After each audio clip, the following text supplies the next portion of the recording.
¿Sí, no? Sí, doctor, sí Sí, se ve. doctor, sí se ve. Bien. Muy bien, este tema es fiebre reumática. En realidad ya lo tengo dictando hace años, pero en realidad no ha cambiado ese tema, ¿no? Así que son las mismas diapositivas. Bien,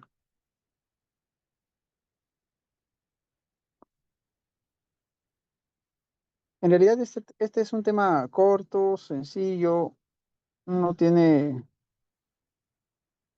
no tiene tanto, no tiene tanta complejidad realmente, pero sí tienen que entender algunos términos, tienen que entender la parte de la prevención, sobre todo porque ustedes sí van a ver este tema. Ustedes como médicos serumistas se van a enfrentar a esta problemática que realmente en países del tercer mundo, pues todavía seguimos teniendo este problema. En países desarrollados ya no existe esta enfermedad y vamos a ver cómo se desarrolla. Bien, fiebre reumática. Es una enfermedad que puede afectar a muchos órganos y está causada por una reacción autoinmunitaria. Eso quiere decir que el propio cuerpo se ataca y está producida por una infección causada por estreptococos del grupo A. Estos estreptococos del grupo A van a provocar una reacción cruzada en nuestro sistema inmunológico, haciendo que los anticuerpos que se formen frente a ese estreptococo ataquen también a nuestro propio sistema. Es una enfermedad importante en países en vías de desarrollo, responsable de más de 250.000 muertes de personas jóvenes por año en todo el mundo. La enfermedad cardíaca reumática constituye la principal secuela de esta fiebre reumática. No confundan, una cosa es fiebre reumática y otra cosa diferente es la enfermedad cardíaca reumática. Son cosas diferentes, ¿sí?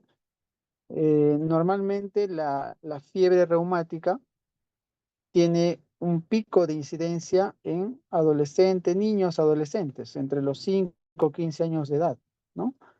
Y puede haber recurrencias, o sea, si una persona tiene fiebre reumática, puede volver a tener fiebre reumática, siendo más frecuentes en adolescentes y adultos jóvenes. Bien, ¿cuáles son los factores de riesgo y cuál es la vía patogénica para este tema de la fiebre reumática? En principio, las condiciones de hacinamiento, la pobreza, la vida rural, son factores que condicionan colonización o condicionan estar en contacto de una manera más prevalente con el estreptococo. Entonces, todos estos factores de hacinamiento, pobreza, la vida rural, nos exponen a los estreptococos del grupo A con mayor frecuencia. Estos estreptococos van a infectar las vías respiratorias altas, produciendo muchas veces infecciones asintomáticas, como ven ahí. Eso hace que no acudamos a pedir atención médica, que tengamos un diagnóstico y un tratamiento inadecuado.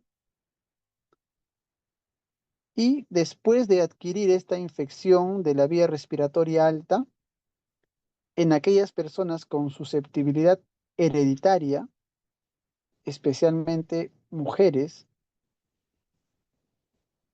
se va a producir la fiebre reumática aguda. Entonces, todo nace con la exposición a los estreptococos. La exposición a los estreptococos provoca infección de las vías respiratorias altas y ello, en aquellas personas con susceptibilidad hereditaria, genera fiebre reumática.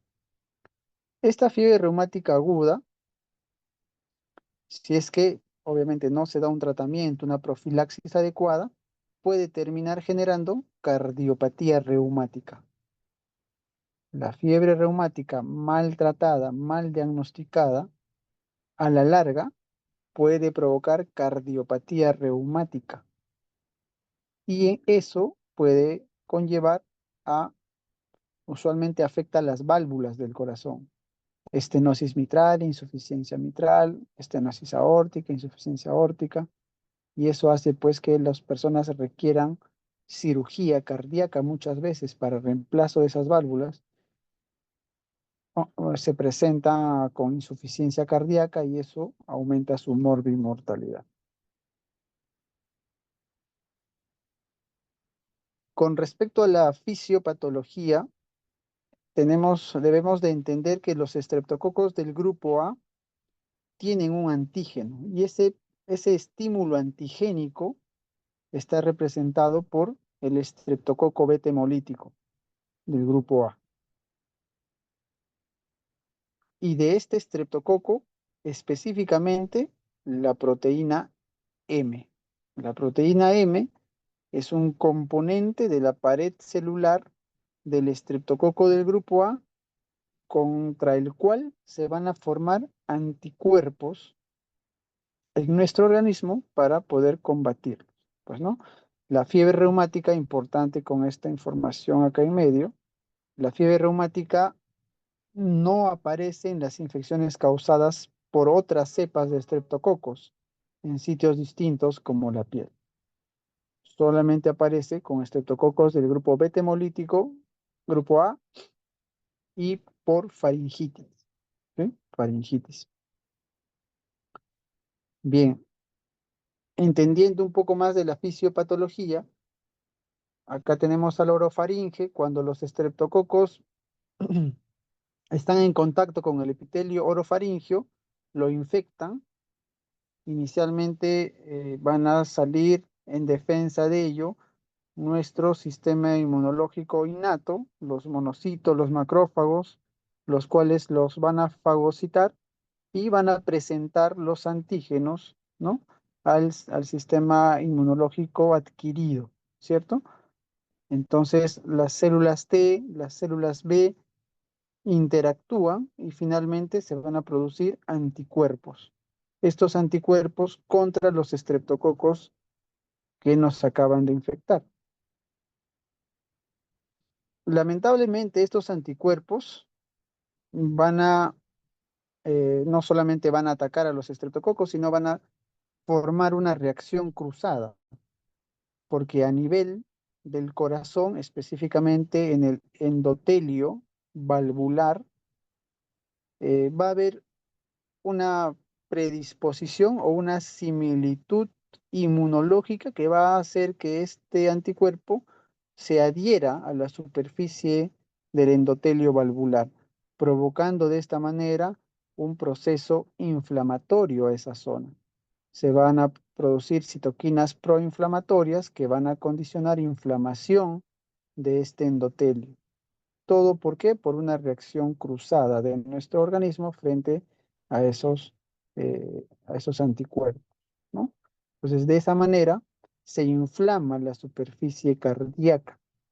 Es por eso que los pacientes, una de las manifestaciones de la fiebre reumática es la carditis, que puede ser endocarditis, de inflamación del endocardio, inflamación del miocardio, del pericardio, una pancarditis.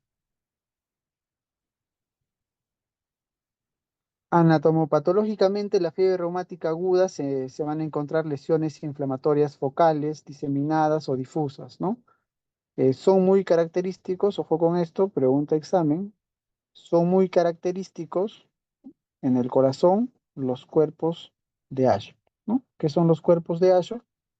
Anatomopatológicamente son focos de degeneración fibrinoide rodeados de linfocitos, macrófagos hinchados llamados células de Anschutz, ¿no?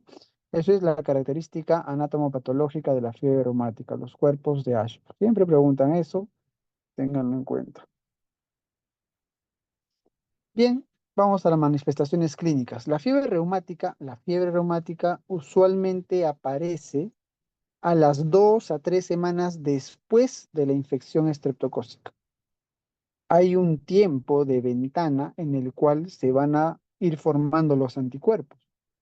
¿Por qué no es inmediato? Porque justamente tenemos que formar los anticuerpos y eso suele demorarse 2 a 3 semanas. Después de que adquiero el estreptococo, se forman esos anticuerpos y las manifestaciones suelen aparecer en ese tiempo.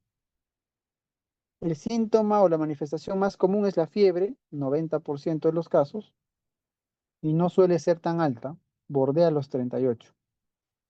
Después, en frecuencia, tenemos las manifestaciones articulares hasta en el 75% de los casos y vamos a tener poliartritis migratoria, generalmente de grandes articulaciones, que se autolimitan pero pueden persistir hasta las 4 semanas. La carditis es otra manifestación en el cual existe, como habíamos mencionado, pancarditis. Puede haber afectación del pericardio, puede haber afectación del miocardio o del endocardio. El compromiso endocárdico se va a presentar como una valvulitis, ya que el endotelio de la superficie valvular es la que se afecta con mayor frecuencia, generando regurgitación valvular que puede ser leve a moderada en la mayoría de los casos. Sin embargo, eh, es diagnosticado clínicamente en el 50-70% de los casos. Esta carditis es diagnosticado clínicamente en el 50-70% de los casos y es subclínico hasta en un 20%. La válvula mitral es la más afectada, seguida de la válvula aórtica. Ojo con eso. Cuando inflama el endotelio valvular, la mitral es la más afectada, seguida de la aórtica. Y la carditis severa, es decir, una inflamación severa del endotelio valvular que genera insuficiencia mitral o aórtica severas, se ve, es un poco frecuente y se describe hasta en un 20%. Seguimos con las manifestaciones. La corea, por ejemplo, son movimientos involuntarios, ¿no? En forma de baile, movimientos involuntarios un poco groseros en forma de baile. Se da hasta en un 15% y especialmente se ve en mujeres. Los nódulos subcutáneos, ya las manifestaciones cutáneas son un poco más raras, 5%, son pequeños, no duelen y aparecen sobre superficies extensoras. El eritema marginado, menor del 5%, ¿no? Ya es un eritema en forma de anillo que aparece en brazos, dorso, piernas, no duele y no pica. Ojo con este dato que está acá al final, ya que hasta un 60% de los pacientes con fiebre reumática evolucionan a cardiopatía reumática. 60%, es decir, la mayoría a quienes les da fiebre reumática van a tener consecuencias cardíacas, cardiopatía reumática. Y la cardiopatía reumática no se produce de forma inmediata. Eso ocurre a lo largo de los años, aproximadamente 15 a 20 años después. Ojo con ese dato. Entonces, la fiebre reumática, como hemos visto, puede afectar lo más común es que afecte el endocardio valvular, ¿no? La mitral y la aórtica, produciendo inflamación, regurgitación valvular en la fase aguda. Eso de ahí se resuelve al cabo de semanas y también puede haber afectación del miocardio y pericardio, pero a la larga, estas personas que han tenido fiebre reumática, a la larga, con unos 15, 20 años después de haber tenido fiebre reumática, desarrollan lo que es la cardiopatía reumática. Desarrollan la cardiopatía reumática o antes llamada fiebre reumática crónica, ¿no? Esto lo hacen 15 a 20 años después, no lo hacen tan rápido, ¿de acuerdo? ¿Y en qué consiste esta cardiopatía reumática? En compromiso valvular. Especialmente si afecta la válvula mitral. 50-60% de los casos, solo la válvula mitral está afectada. Aórtica y mitral, 20%. Y las válvulas del lado derecho ya son mucho más raras su afectación.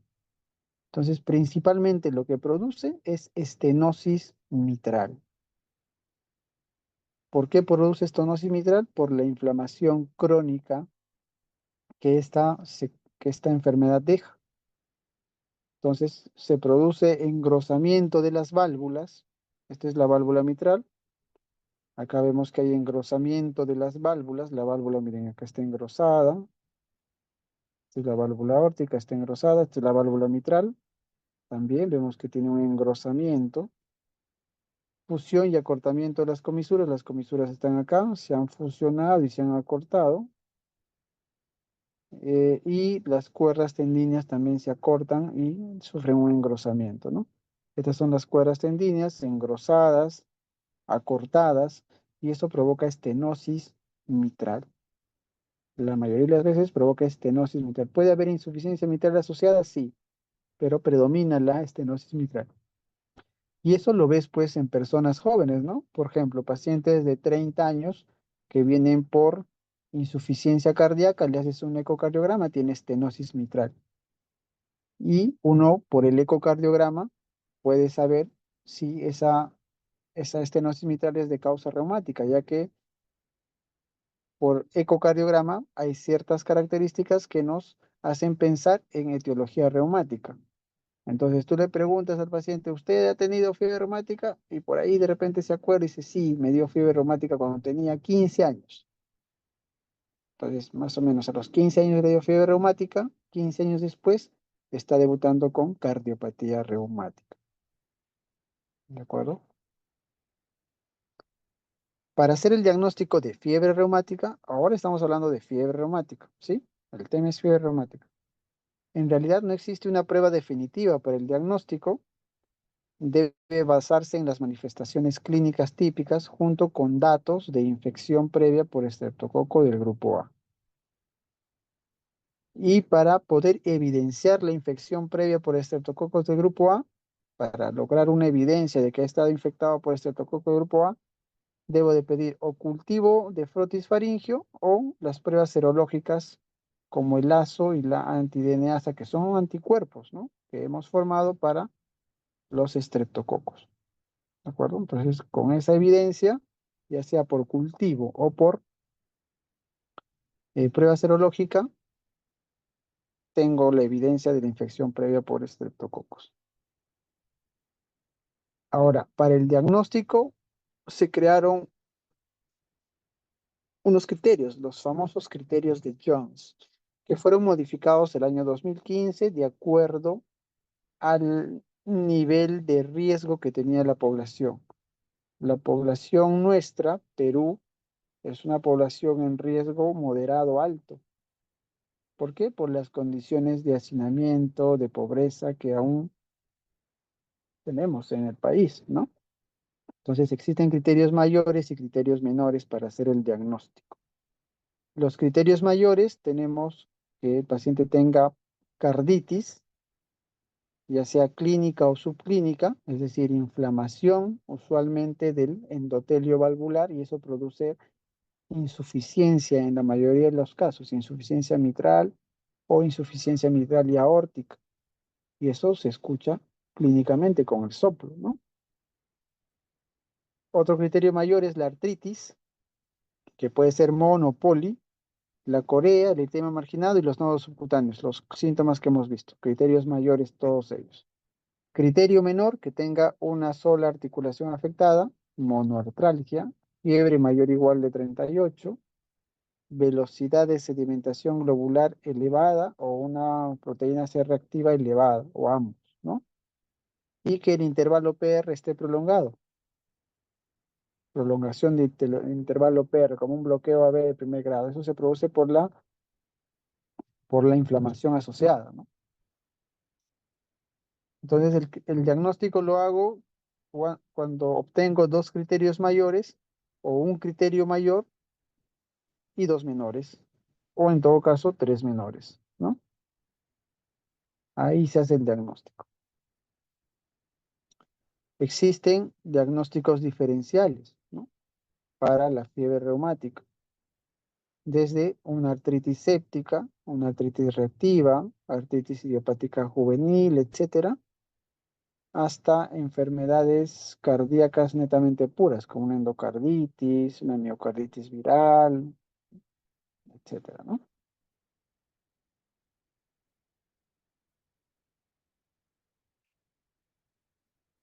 Bien, este esquema se ideó para, de alguna manera,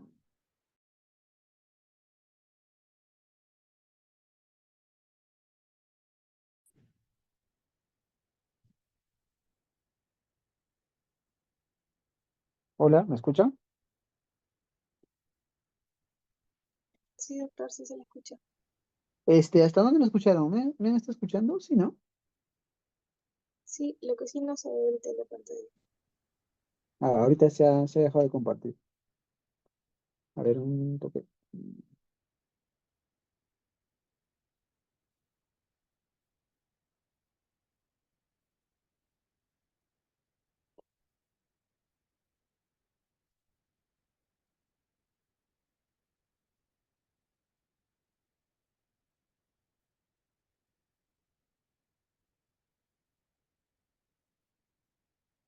Ya, pueden ver, ¿verdad? Sí, sí, doctor. Ya, ok. Este cuadro se ideó para hacer más o menos un diagnóstico abreviado. Aquellos pacientes que se manifiestan con problemas articulares, como dice ahí, y yo detecto que tiene PCR o velocidad de sedimentación globular elevada, con o sin fiebre, hay que tener la sospecha alta. Síntoma articular con BCG o PCR alto, ya con o sin fiebre, a esos pacientes es probable que sea una fiebre reumática. Hay que solicitarle un ecocardiograma dentro de las 12 semanas. Y si ese ecocardiograma muestra alteraciones, la válvula mitral o aórtica tienen regurgitación, con o sin cambios morfológicos sugestivos de carditis aguda, el diagnóstico está establecido. Pero si en ese tiempo, en el ecocardiograma, no hay compromiso, ya tengo que pensar en detectar la enfermedad basándome en los criterios de Jones. ¿Sí? Bien, y la última parte es con respecto al tratamiento, ¿no? Para hacer para dar el tratamiento, tengo que tener en claro tres objetivos. Si esta enfermedad es provocada por un bicho, tengo que erradicar el bicho. Si el paciente viene con síntomas articulares, fiebre, obviamente tengo que calmarle los síntomas, ¿no? Y en tercer lugar, y tal vez lo más importante, es que debemos de reducir el riesgo de que esto progrese a una enfermedad reumática crónica o cardiopatía reumática. Debemos, en la medida de lo posible, reducir el riesgo de que eso suceda. ¿Y cómo lo vamos a hacer? Vamos a revisar. Para erradicar el germen, todos los pacientes con fiebre reumática aguda deben recibir tratamiento antibiótico. Todos. Tratamiento de elección, penicilina. Penicilina. Amoxicilina en esa dosis o penicilina G benzatínica intramuscular, ¿no? 1,2 millones de unidades en dosis única intramuscular o 600.000 unidades si es que pesa menos de 27 kilos. Si es alérgico a las penicilinas, macrólidos. ¿De acuerdo? Macrólidos. Una vez que yo detecto un paciente con una posible fiebre reumática, tengo que darle antibiótico. De preferencia, penicilinas en esas dosis. Si es alérgico, macrólidos.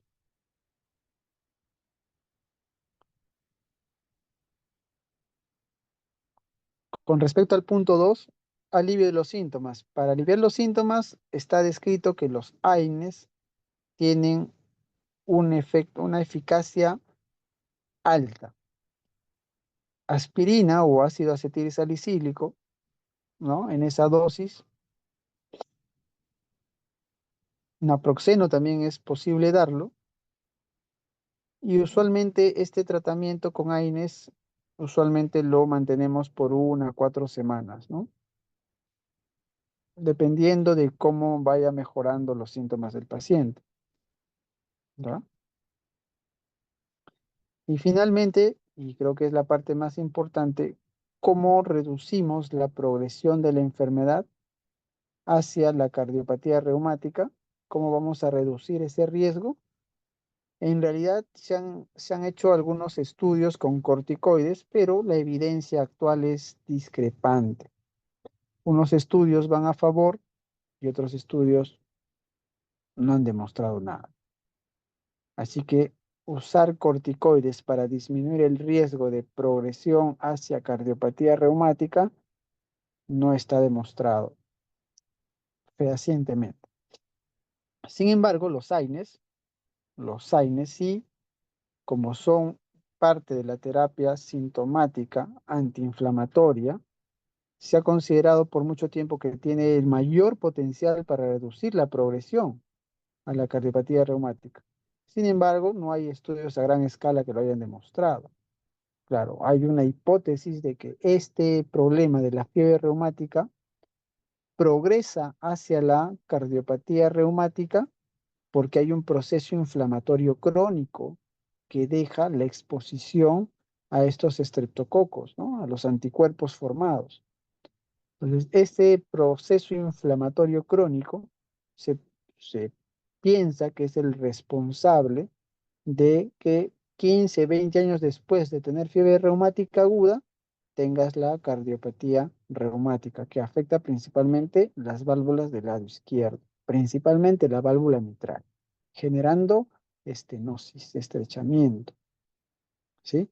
Entonces, los AINES son, digamos, los medicamentos que mejor evidencia tienen, entre comillas, mejor evidencia, ya que por esta hipótesis inflamatoria que se piensa, ¿no? Bien, entonces, ahora hablemos un poco de prevención. ¿Cómo vamos a prevenir de forma primaria? En realidad no depende mucho de nosotros, bueno, en parte sí, pero más depende de del gobierno, de las políticas de Estado y todo ello, ¿no?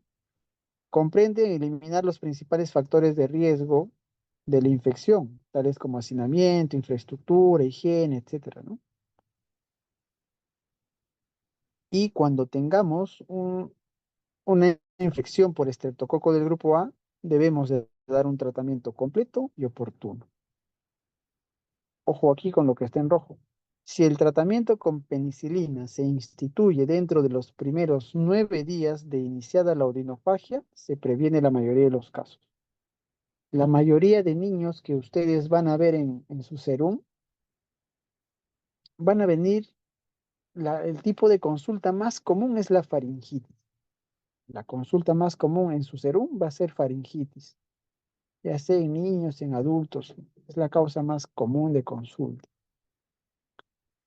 Entonces, a todas esas faringitis, como nosotros en nuestro serum no tenemos medios de cultivo, no tenemos un laboratorio equipado para pedirle algún examen adicional que demuestre que esa faringitis sea bacteriana, lamentablemente tenemos que darle antibiótico a todos.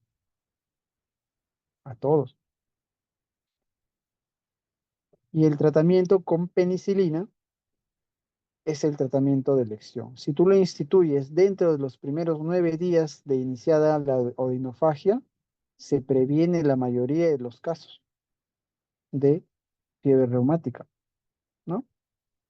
En lugares con alta prevalencia de fiebre reumática y cardiopatía reumática, pero no se dispone de diagnóstico microbiológico de faringitis, las directrices de atención primaria señalan tratar a todo paciente con faringitis con penicilina. Esto último de acá, ténganlo en cuenta porque eso va a ser su chamba. Eso va a ser el trabajo que ustedes van a tener que hacer cuando estén en su serum. Prevención primaria de fiebre reumática. Todos hay que darle penicilina, todos los que tienen faringitis, sobre todo los niños, ¿no? Porque el pico de incidencia de esta enfermedad está entre los 5 y los 15 años. Entonces, a ellos preferentemente, déanle su antibiótico. Doctor, pero la resistencia a antibiótico, el uso irracional, déanle antibiótico. Es mejor pecar por exceso que por defecto en estos casos. ¿Sí? Bien. Entonces, dándole antibiótico, ustedes van a prevenir fiebre reumática. La fiebre reumática no la, perdón, claro, van a prevenir fiebre reumática.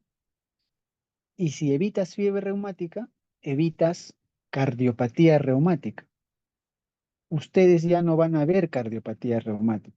Quien lo va a ver somos nosotros, los cardiólogos vemos la cardiopatía reumática. Pacientes jóvenes, como les comenté, 30, 40 años con estenosis mitral.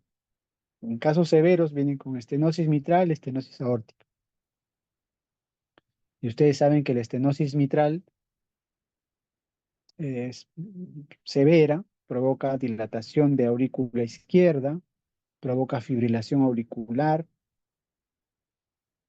provoca formación de coágulos en la aurícula izquierda y muchas veces esos pacientes, 30, 40 años, vienen porque de repente debutan con un embolismo cerebral, con un ACV isquémico,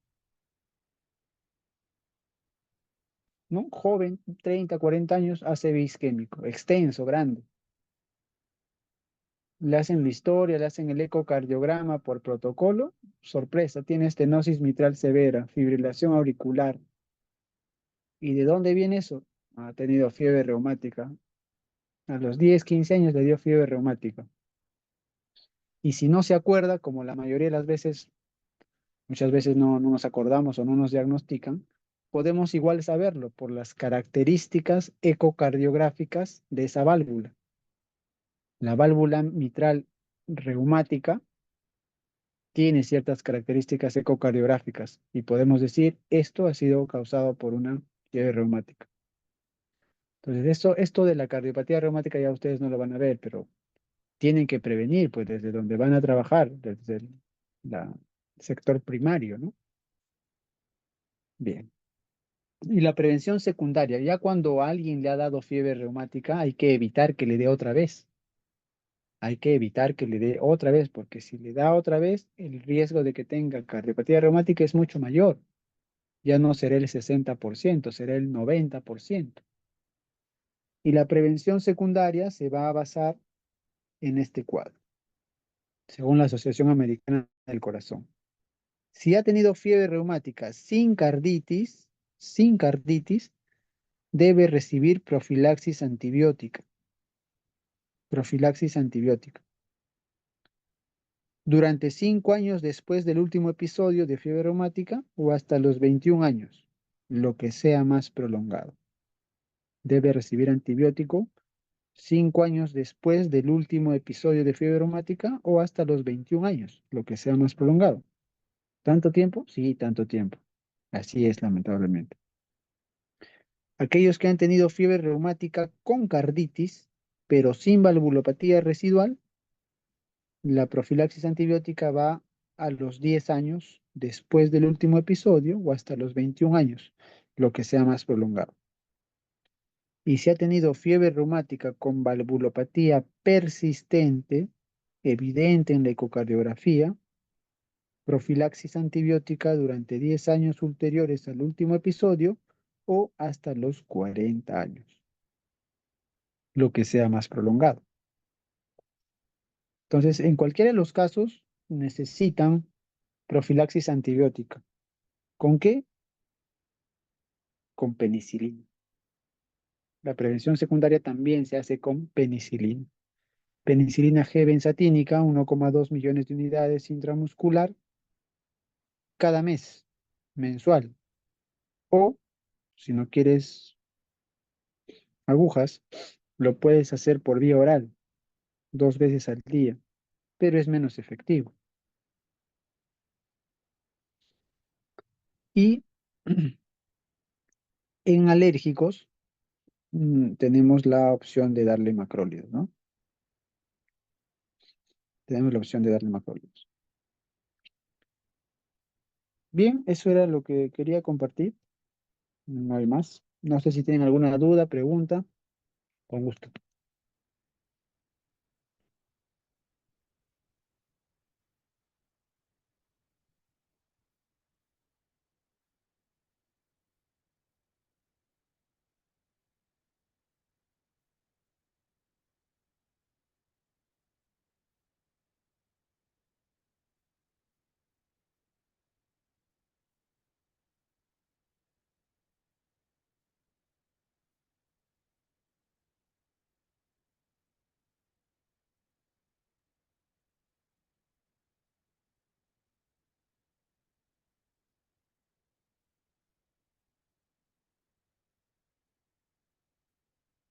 ¿Todo claro? ¿No hay preguntas?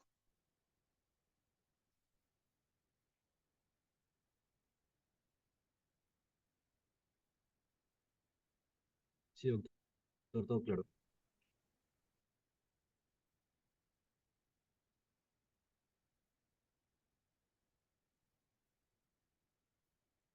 Bien, hay algunas cosas que se han resaltado durante la exposición. Eso ténganlo en cuenta para el examen, ¿no? ¿Ya? En realidad, fiebre reumática es sencillo, es un tema recontra fácil. Tengan en cuenta que esto de la prevención es importante porque esto va a ser su chamba, entonces sí o sí lo tienen que saber. Sí o sí lo voy a preguntar, ¿de acuerdo? Prevención secundaria. Ojo con eso, prevención secundaria. ¿Va a venir el examen? Sí, va a venir el examen. ¿Qué más? Y bueno, para hacer el diagnóstico, pues, ¿no? ¿Cómo hago el diagnóstico? ¿Quién es el responsable de esta enfermedad? Ya saben que es un germen, ¿no? El principal antígeno responsable de esto, ya saben que es la proteína M, ¿no? Bien. Bueno, si no hay preguntas, entonces nos vemos en una siguiente.